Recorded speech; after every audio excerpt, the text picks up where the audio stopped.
In this video, we are going to be looking at two credit cards that are real big hitters in the luxury travel space. What is more, they both have been refreshed this year with new benefits and credits, which can be quite confusing and take some time to understand. You get refunded for things like hotel stays, travel bookings, dining, and some stupid ring thing that nobody really wanted. This is a clash of the titans. There's that left hook. I would say that was the best punch of the fight for Mayweather. Were those guys both titans? I'm not so sure. But that is what we want to find out today. Which of these credit cards is the real deal and which is a wannabe? This is the Amex Platinum versus the Chase Sapphire Reserve in 2025. Hey credit warriors, welcome to the show. My name is Ben Hedges, aka the Credit Shifu, and on this channel I cover US credit cards, personal finance, and luxury travel. If you like the sound of that, please subscribe. But let's get into it. Oh, and this video is brought to you by Moomoo, but more on that later. All right, so let's first compare the annual fee, the welcome bonuses, and the point earning categories on these two cards. And then we'll get into things like lounge access and finally the credits and how useful they are and compare similar credits to each other. So the annual fee on the Sapphire Reserve is $795. That is $100 lower than the annual fee on the Amex Platinum, which is $895. The fee for authorized users on both cards is $195. However, on the Platinum, you do have the ability to add a companion Platinum card, which means that they can spend on the same account with the same points multipliers as the primary card, but they don't get any other major benefits, and there's no fee for those type of cards. So I'd say it's kind of a draw on fees. The Platinum is $100 more, but depending on the credits, that fee might be easier to offset anyway, and the Platinum has the option of the no-fee companion card, which the Sapphire Reserve doesn't. So I'm gonna say 1 point each. Now let's look at welcome bonuses.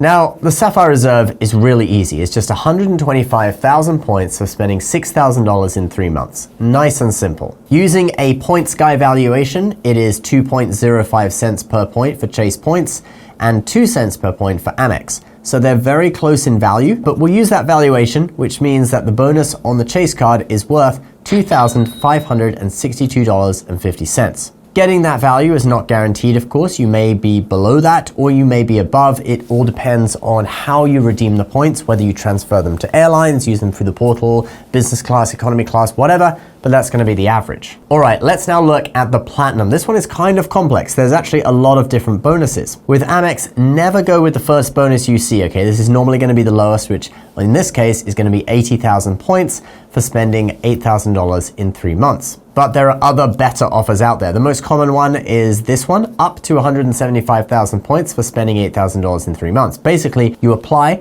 and you find out what you are offered after approval with no impact to your credit score until you accept the offer. People on Reddit are saying that they got 150,000, 125,000. Some people even got the 175, and the odd person got just 80,000. I guess it's bad luck, or they were on a blacklist because they'd had too many big Amex bonuses already. Anyway, if you do get the full 175,000 points, it would be worth $3,500 at 2 cents per point. If you get 80,000, then that's worth just $1,600 in value at 2 cents per point. So average value, somewhere in the middle, it's going to be pretty similar to the Chase bonus. Thus, I'm going to award 1 point to each of them for this part. All right, let's move on to point earning categories. But first, the stock market is crazy right now. AI stocks jumping 10% in a day, crypto-related stocks constantly trending. But are you worried about getting burned? Because it's a double-edged sword of risk and opportunity. Here's the good news though. There's a way to play the market without risk and still win real cash. It's the second global US stock paper trading championship hosted by Moomoo and NASDAQ. Yes,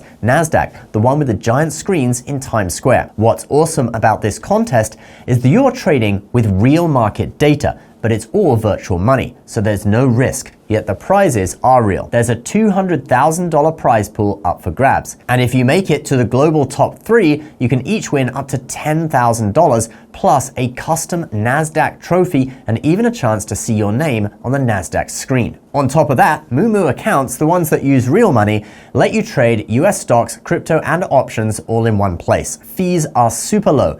0 commissions on US stocks and 0 contract fees for options. No minimum deposit and no account fees.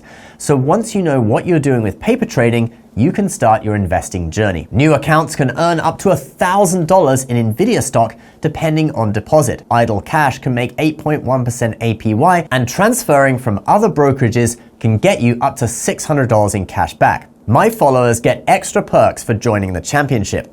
New users earn an extra $5 cash reward, and funded users get 30-day real-time options quotes. If you're interested, click the link in the description and pin comment to join and unlock all of these perks. So here are the point earning categories on the Sapphire Reserve. 8 points per dollar on Chase Travel, which includes the Edit, their hotel program. 4 points per dollar on flights and hotels booked direct. 3 points per dollar on dining worldwide, and 1 point per dollar on everything else. They also have 2 temporary categories of 5x on Lyft and 10x on Peloton. So it's quite a complete set of categories. You get the 8x on Chase Travel, and that's obviously what you would go for as long as you want to book through Chase. Obviously, if you're getting a better price direct with an airline or hotel, then you'd probably want to think about booking direct, and you'd get 4x still. 3x on dining also means it's a good card to keep in your wallet too. It's not just a card that you get for the benefits. All right, let's now look at the Amex Platinum. This one is very simple in this regard. It's just 5 points per dollar on flights booked directly with airlines or through Amex on up to $500,000 in spend per year, and 5 points per dollar on prepaid hotels through Amex Travel, which includes fine hotels and resorts, and then 1 point per dollar on everything else. Now I think here it's pretty clear that the Sapphire Reserve wins. You have by far the highest multiplier, 8 points per dollar on Chase Travel. Booking flights direct is still competitive at 4x, and the fact that it has 3x on dining means you don't need a separate card for that category. With Amex, you're going to want to sign up for the Gold card if you want to earn Amex points on your dining spend, and that has its own $325 annual fee. So I'm going to be giving a point to Chase for this one. All right, let's talk about lounge access.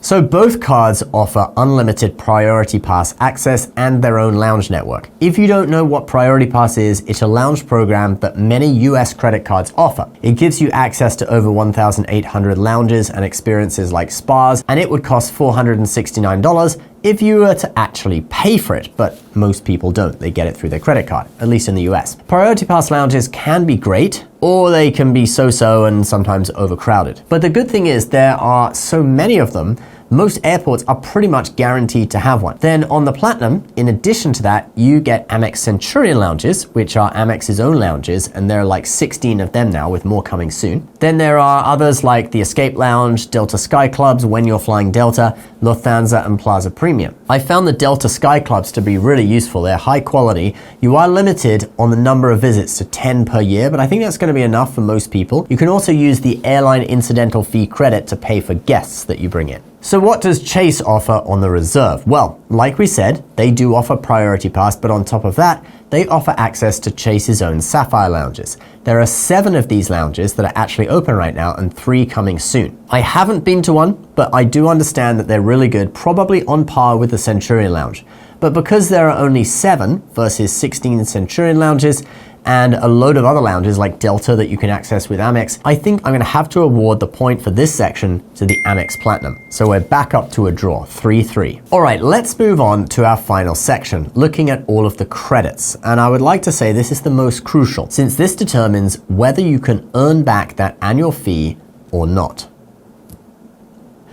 All right, let's look at credits. Now, both cards have brought in some new credits this year, and I basically want to compare the ease of use for the average person on the credits that both cards have pretty much a similar version of, all right? So I'm going to be selective here. Since there are so many, I'm generally going to compare 2 credits that are similar. So let's start with the hotel credits on both cards. On the Amex Platinum, it's a total of $600, which is split into 2 lots of $300 semi-annually for the Fine Hotels and Resorts collection, where you can stay just 1 night and get refunded by the credit, and the Hotel collection, where you have to stay 2 consecutive nights in order to get the credit. On the Sapphire Reserve, we have $500 per year, so $100 lower, split again into 2 batches of $250 for each half of the year, and this is for Chase's hotel collection, the Edit, but you have to stay 2 nights in a row to get the credit. So in Chase's case, you always have to spend some of your own money. With Amex, I can go to Vegas and stay at a hotel that's about $300 a night just for 1 night and get refunded. Can't do that with Chase. You have to stay 2 nights.